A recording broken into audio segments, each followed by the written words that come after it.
এই পৃথিবীতে মানুষের আল্লাহ যত সুন্দর তাকে রূপবতী করেন না কেন, যত সুন্দর আল্লাহ রূপবান করেন না কেন, উচ্চতায় 5 ফিট 7 ইঞ্চি, সুঠাম দেহ, পেট বাহিরে নাই, কি সুন্দর চিকচিকে ফর্সা একটা যুবক অথবা যুবতী, পকেটে যদি টাকা না থাকে সে মনে করে রব তাকে কিছুই দেয় না। সে তার ওই 2 হাত 2 পা, নাক, চোখ, মুখ, সুন্দর অবয়ব, একটা সমৃদ্ধ পরিবারে জন্মগ্রহণ, একটা সম্মানী সম্ভ্রান্ত পরিবারে জন্মগ্রহণকে সে তুচ্ছ মনে করে, কারণ তার পকেট খালি।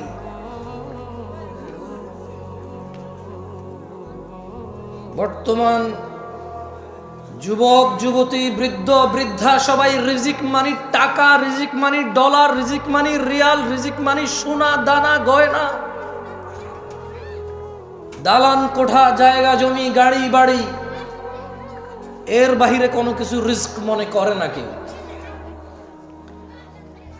মানুষগুলো ভুলে যায় এই পুরো পৃথিবীর বিনিময়ে মানুষ 1 মিনিট বাড়তি বেঁচে থাকার ক্ষমতা রাখে না।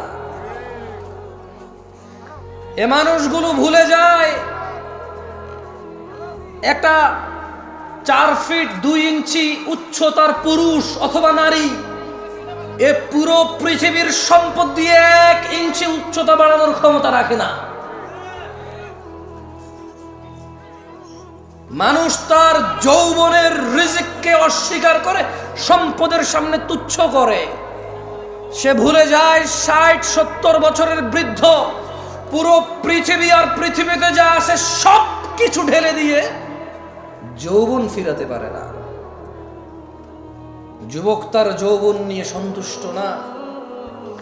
বৃদ্ধ তার এই যে 30-40-50 পর্যন্ত অন্যায় অপরাধ করেছে, এখন একটু নামাজ রোজা হজ যাকাত ভালো মন্দ কথাবার্তা নেক আমাল করে, সে যে 70 বছর বেঁচে আছে এটা যে তার জন্য বড় নিয়ামত, সেটাকে তুচ্ছ মনে করে। বাংলাদেশিদের কাছে টাকার উপরে কোনো রিজিক নাই, যে কোনো মূল্যে উপার্জন করতে হবে। আজকে আলোচনার বিষয় রিস্ক। যদিও আমার ইসলামের সবগুলো বিষয়ের প্রতি, ইসলামের মোটামুটি অনেক বিষয় আমার জানাই নাই, যেগুলো জানি খুবই সামান্য জানি।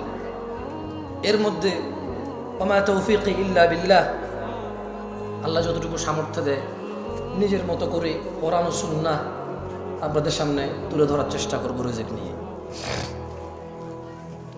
আল্লাহ সুবহানাহু ওয়া তাআলা বলছেন কোরআনুল কারীমে, আউযু বিল্লাহি মিনাশ শাইতানির রাজীম, ওয়ামা খালাকতুল জিন্না ওয়াল ইনসা ইল্লা লিয়াবুদুন। আর আমি সৃষ্টি করেছি জিন এবং মানুষ এজন্যই যে যাতে তারা কেবল আমি আল্লাহর ইবাদত করে। মা উরিদু মিনহুম মির রিজক ওয়া মা উরিদু আন ইউতঈমুন। আমি আল্লাহ এদেরকে সৃষ্টি করেছি শুধু ইবাদত করার জন্য, মানুষ আর জিনকে। মা উরিদু মিনহুম মিন রিজক, আমি আল্লাহর এদের কারো কাছে রিজিক চাই না। ওয়ামা উরিদু আন ইউতঈমুন, আমি এটাও চাই না যে মানুষ আর জিন মিলে কিছু করে আমাকে খাওয়াবে। ওয়ামা খালাকতুল জিন্না ওয়াল ইনসা ইল্লা লিয়াবুদুন, আমি মানুষ আর জিনকে সৃষ্টি করেছি ইবাদতের জন্য। কেউ আমাকে রিজিক দেবে অথবা আমাকে খাওয়াবে। আচ্ছা, একটা কথা বোঝেন তো, এখানে আল্লাহ প্রথমে রিজিক বললো, পরে খাওয়াম বললো, তার মানে ইসলামে খাওয়া দাওয়াকে রিজিক বলে না, তাআম বলে। কি বলে? আরবিতে খাওয়া দাওয়াকে তাআম বলে। কি বলে? বাট রিজকের অংশ। কিসের অংশ?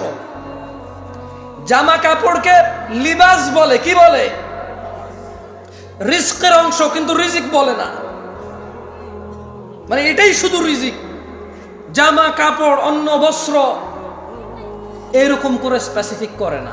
লিবাস কিন্তু রিজক, তাআম কিন্তু রিজক, আল মাল কিন্তু রিজক, সুস্থতা রিজক। সম্মান রিস্ক, ইলম রিস্ক, বাচ্চা কাচ্চা রিস্ক। সো আমরা বাংলাদেশিরা কনফিউজড, আমরা দ্বিধাদ্বন্দ্বের মধ্যে ভুগতেছি যে সম্পদ নাই মানে কিচ্ছু নাই, সম্পদ না মানে রিজিক নাই। আল্লাহ বলছেন ইন্নাল্লাহা হুয়ার রাজ্জাকু যুল কুওয়াতিল মাতিন, নিশ্চয় তিনিই তো রিজিক দাতা, প্রবল শক্তিধর পরাক্রমশালী। তাহলে আল্লাহ মানুষ আর জিনকে কেন সৃষ্টি করেছে? আল্লাহ কি মানুষ থেকে তাআম, খাদ্য এবং রিজিক চায়? কি জন্য সৃষ্টি করেছে আল্লাহ? তিনি চায় আমরা কি করি? খাদ্য আর রিজিক তো উনি চায় না। এরপরে বলছে ইন্নাল্লাহা রাজ্জাকু যুল কুওয়াতিল মাতিন, নিশ্চয়ই আল্লাহ তিনি তো রিজিক দাতা এবং প্রবল শক্তিধর মহাপরাক্রমশালী। দিনী ভাইরা, আপনি যতই চুরি, দাড়ি, ডাকাতি, মারামারি, রাহাজানি, হত্যা, খুন, গুম, দুর্নীতি, সুদ, ঘুষ, আপনি পৃথিবীর যত অন্যায় অবলম্বন করেন না কেন, রিস্ক নির্ধারিত। আপনি আপনার নিজের রিজিক নিজে চুরি করেন, ডাকাতি করেন, ঘুষ খান, সুদ খান, অন্য কারোটা খাইতে পারেন না। এগুলো নির্ধারিত আল্লাহর পক্ষ থেকে। আল্লাহ সুবহানাহু ওয়া তাআলা বলেন ইন্না কুল্লা শাইইন খালাকনাহু বিকদর, নিশ্চয়ই আমরা প্রত্যেক কিছু সৃষ্টি করেছি নির্ধারিত পরিমাপে। যিনি সুবহানাহু ওয়া তাআলা প্রত্যেকটা জিনিস, শুধু মানুষ নয়, যত কিছু তিনি সৃষ্টি করেছেন সব কিছুরই তিনি কি করেছেন? তিনি সুবহানাহু ওয়া তাআলা এটাকে পরিমাপে সৃষ্টি করেছেন, নির্ধারিত করেছেন সবার জন্য কে কি পাবে, কতটুকু পাবে, কখন পাবে, কোথায় পাবে, ইভেন কে কোথায় জন্ম নেবে, কে কোথায় মরবে, প্রত্যেক জিনিস নির্ধারিত। ভাইরা আমার, দিনী ভাইরা, আপনি যে চুরি, ডাকাতি, ঘুষ, সুদ, অন্যায়, অবিচার, অত্যাচার করে শুধু ধনাঢ্য হতে চান, আপনাকে একটা কথা বলে রাখি, মায়ের পেটে থাকা অবস্থায় রিজিক লিপিবদ্ধ হয়ে যায়।